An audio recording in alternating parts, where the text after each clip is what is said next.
నిన్న మీరందరూ ఇనుంటారు press meet Jaganmohan Reddy ఏం మాట్లాడాడంటే జస్ట్ అకేషన్ వచ్చింది కాబట్టి చెప్తుండా తెలియాలి. అప్పన్న అనేవాడికి 50,000 చెక్ ఇచ్చానండి, 100% ఇచ్చాను. ఎవరు చెప్తే ఇచ్చాను, అది కూడా ఒక సేవ కింద. నాది సేవా భావంతో జరుగుబాటు లేదు అంటే ఈరోజు కూడా ఇంకా చెప్పాలంటే చాలామందికి ఇచ్చుండ, అట్లా ఒక్కడికే కాదు చాలామందికి ఇచ్చుండ. అతని ఆత్మకే అది ఆయన ఒకసారి ఆలోచించుకోవాలి. ఆయన చెప్పిన మాట ఎవరు చెప్తే ఇచ్చాను, అట్లా ఎంతోమందికి ఇచ్చుండ.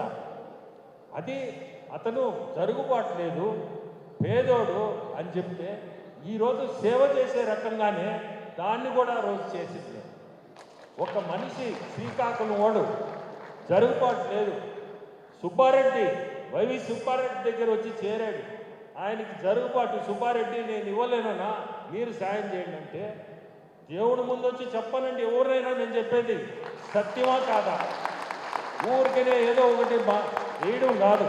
ఎందుకంటే ఎందుకు చెప్పాల్సి వస్తుందంటే నేను సేవ చేస్తూ ఎవరైనా వచ్చి ఇట్లా నాకు జరుగుబాటు లేదంటే ఈరోజు కూడా చేస్తున్నా చాలామందికి. అది చెప్పే కాదు, చెప్పాల్సిన అవసరం కూడా లేదు.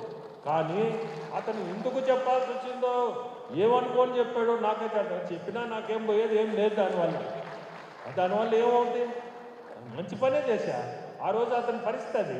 ఈరోజు దాన్ని ఇప్పుడు కానీ నేను కానీ లిస్ట్ చెప్పానంటే చాలామంది ఉన్నారు నేను చేసిన వాళ్ళు ఆ నెలకి చెక్కులు ఇచ్చేవాళ్ళు. అది అతనికి తెలుసు, ఎవరెవరికి ఇచ్చాను, ఎవరికి ఇమ్మన్నారో తెలుసు. అటువంటిది ఆ మాట మాట్లాడాల్సిన అవసరం లేదు.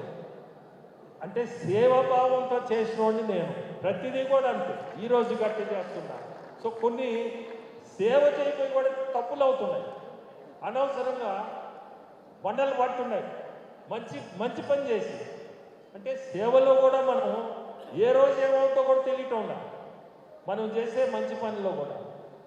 సరే దానికి దేవుడికి వదిలేసాను, అది దేవుడికి తెలుసు మనం ఏం చేసాము, మనం ఎంత చేసాము, ఎంతమందికి చేసాము, దాని గురించి కూడా చెప్పాల్సిన అవసరం లేదు. ఇది కూడా ఎందుకు చెప్పాల్సి వచ్చిందంటే నిన్న నాకు నచ్చలేదు, కొంచెం బాధేసింది. ఏంటి మాట్లాడుతుంది అతనికి తెలుసా అన్ని మాట్లాడాల్సిన అవసరం లేదు, మాట్లాడాడు కాబట్టి కొంచెం ప్రిక్ అయింది నాకు అంతే. ఎనివే అది వదిలేయండి, ఆ సబ్జెక్టే పల్లెం మనకి. మనం కానీ ఆ సబ్జెక్ట్లో పోతే మన తల్లు చెడిపోతాయి. మంచి కార్యక్రమానికి వచ్చాము.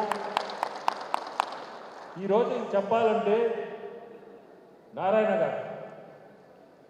నారాయణ గారు మనందరికీ, మీకే కాదు మా అందరికి కూడా అదృష్టం. ఇటువంటి మంత్రివర్యులు మనకి నెల్లూరులో, అందులో నెల్లూరులో సిటీలో ప్రతి ఒక్కరిని కూడా పిలిచి ఒకరోజు మీరందరూ మమ్మల్ని గెలిపించారు, కనీసం ఒకరోజు భోజనం పెట్టాలని సార్ ఇప్పుడే చెప్పారు. సరే నా 2-3 నెలల్లో ఖచ్చితంగా చేస్తాం. ఈరోజు వచ్చిన కార్యక్రమం వేరు. ఎనివే చాలా సంతోషం సార్ వచ్చాడని. సార్ మళ్ళీ ఇప్పుడు బయలుదేరిపోవాలంట. అందరికీ కూడా ధన్యవాదాలు. సర్వీస్ ఓరియంటెడ్గా పాలిటిక్స్కి వచ్చిన వాళ్ళు మేమిద్దరం, అది ఒక్కటే ప్రతి ఒక్కరు కూడా గుర్తుపెట్టుకోండి. పాలిటిక్స్కి వస్తే మనం ఇంకా సేవ చేయగలుగుతామని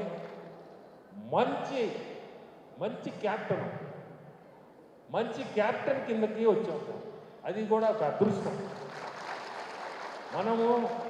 మన పైన క్యాప్టెన్ కూడా మనకి మన వేవ్ లెంత్లో సరిపోయే మనిషి. అటువంటి వాళ్ళ కింద మనం పనిచేస్తున్నామంటే మా ఇద్దరికి కూడా చాలా అదృష్టం. మంచి లీడర్లు చంద్రబాబు నాయుడు గారు తీసుకోండి, అట్నే పవన్ కళ్యాణ్ గారిని తీసుకోండి, లోకేష్ గారిని తీసుకోండి, లోకేష్ బాబుని. ఇంత కష్టపడేవాళ్ళు. ఈరోజు అమెరికాలో ఉన్నాడు లోకేష్ బాబు, మొన్న ఎక్కడ ఉన్నాడు, వైజాగ్లో ఉన్నాడు.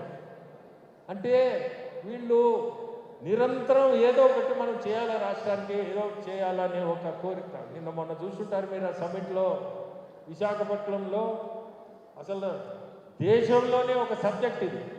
పార్లమెంట్కి పోయింటే ప్రతి ఒక్కరు నన్ను అడగడం, ఏంది మీ స్టేట్కి ఇంత వస్తుందంట, 13 లక్షల కోట్లంట. ఇదే నేను చెప్పేది, ఎంఓఎలతో సహా చేయిస్తున్నారు, అంటే వదిలిపెట్టడం లేదు, ఏదో మాట చెప్పేశారని.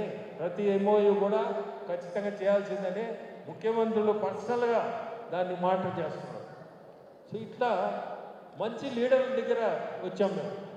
సో భగవంతుడు మమ్మల్ని తీసుకొచ్చి అక్కడ పెట్టాడు. చాలా సంతోషం ఈరోజు మీ అందరు రావడం కూడా. ఆ ట్రైసైకిల్స్ ఇచ్చాం సార్కి, వచ్చిన ప్రతి ఒక్కరికి కూడా ధన్యవాదాలు.